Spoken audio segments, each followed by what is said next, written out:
Makatitipid po ng 17 bilyong piso ang gobyerno kung ipagpapaliban ang pag-host ng ASEAN Summit ngayong taon.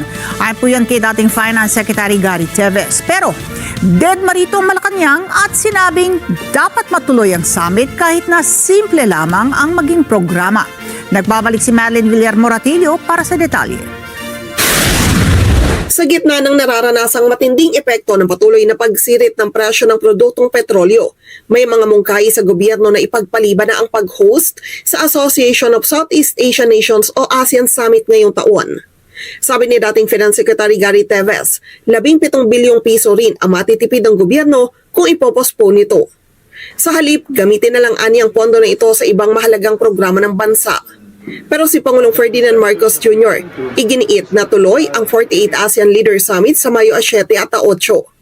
Kinonsulta naman umano niya ang mga miyembrong bansa ng ASEAN patungkol rito.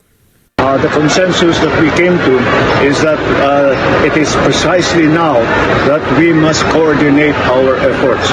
So that is what we are going to do. Ipapatuloy natin yung ASEAN Summit. Ngunit, the way that we describe it is that we have, it is a bare bones ASEAN Summit. Pero mas magiging simplean niya ito at may 3 issue lang silang tututukan. Yan ang langis, pagkain at migrant workers. This will be the 3 subject matters that we will be taking up in the ASEAN Summit.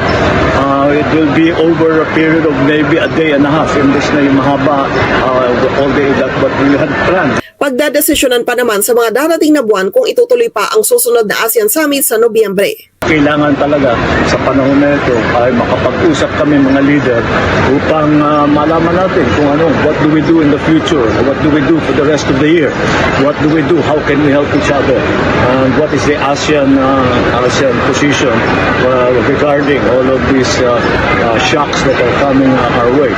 Madeline Villar-Moratillo para sa Mata ng Agila. Matatag, matapang, matapat.